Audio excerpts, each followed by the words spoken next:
guys, ChickenboneJohn here, and I've got a guitar that I'm just going to talk about and show a little bit about. This is not one I made. It came in to my shop a long time ago. It's been hung up on the wall for far too long. Resonator, but the action was very high, and the customer wanted me to do something about it. So what I have done is I've actually tilted the neck back, and I've actually put it on one of our micro tilt neck systems. But it's a lovely thing. It's got a beech neck, it's 4-string, and the body is completely scratch built out of plywood. It's very cool. It's got this lovely sort of sunburst, and I think it's actually hand rubbed rather than sprayed on. These are all hand fretted out, these grills in plywood, and the cover plate is not painted metal. It's a piece of plywood that's been turned. You can actually see the laminations in it, and then again hand fretted out. It's a real labour of love, and it's now turned out quite nice. So the only thing that was wrong with it was this action, and I'm going to talk a little bit about that. There it is plugged in, nice rich sound.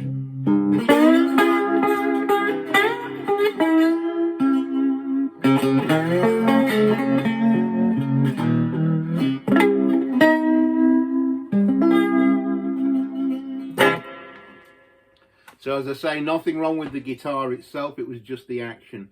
So I'm going to take this apart because I just want to tweak and check a couple of things, and I think the pickup might need earthing to the tailpiece. So before it goes back out, I'm just going to strip the thing down again and have a little look to double check. And during that process, I'll show you what I did to get the action sorted on this. Because if you've got a guitar like this, if it's one of your own or somebody brings it to you to fix, the most common thing with cigar box guitars, that, you know, the homemade sort of thing, is the action's not right.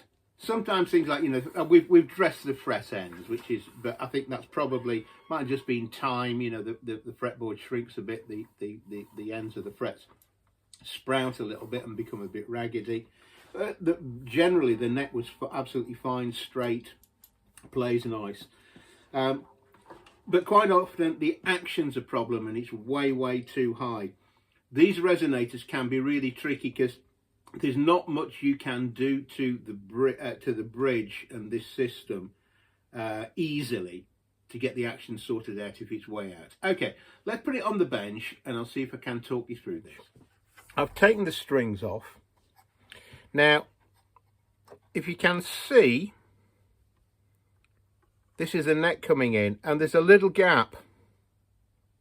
See the angle that the neck's in? When this guitar came in, that was totally flat, which does give you difficulty with this bridge, because you can see there's not much room to operate between the top of the cover plate and this handrest and the little saddle inside which sits on the cone.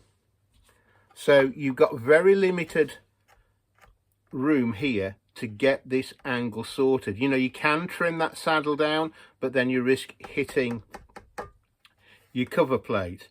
And what was, when this neck came in, the neck was totally flat, installed flat. So it meant the action was very high. I'll see if I can just show you what that means in terms of the setup. Indeed, let's see if we can show you now. If I put this ruler on here, it's just clearing the cover plate. When I had this in, you may be able to see that, it's just clearing the cover plate. When I had this guitar in, it was flat, so indeed the line of that fretboard would have been hitting this cover plate. It just meant that the strings had to be quite a lot higher. Okay, so let's turn this over and we're just going to take this apart. These fixings are all new. Very interestingly, when this guitar came in, the neck was just held in place by the back here. It wasn't screwed here. It was quite clever. You can see I've had to thin the neck down, but it sat in this back and it was just held in place purely by the pressure of the back with those fixings. And then the other end didn't have any fixings here. It just had a screw in the end. I've put a strap button on here. So basically it was only held in by this one screw, which rather cleverly kept it from moving out this way and from wiggling about. Okay, so I'm going to take this apart. All I have to do is unscrew these fixings here.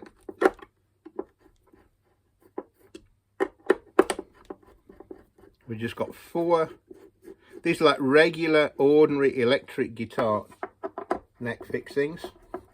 As you see, I slacken each one off. I don't take each one out fully, so we don't cause any undue stress. So we should be able to take out our neck mounting screws. I've just recessed them in a little bit, just for neatness.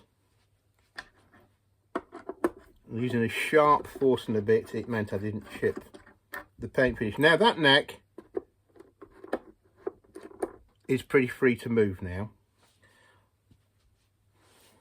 See, it's not fixed in at the end anymore. Can you see that little bit of movement there?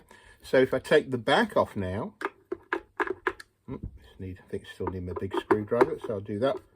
And again, I'm just going to do that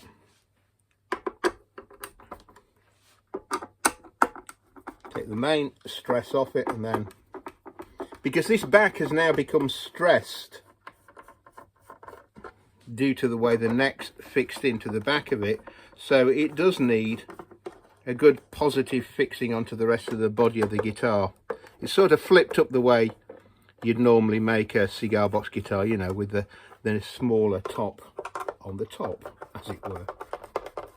We'll just take these out.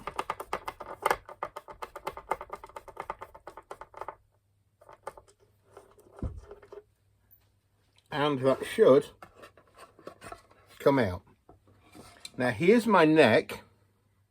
You see, it's now loose, but you can see in principle it can move up and down. This is where the complication happens, and what I did, I glued a piece of wood all the way through here, and then these 2 strakes which the neck sits into, and it restrains it from moving about. It can only move in a vertical direction.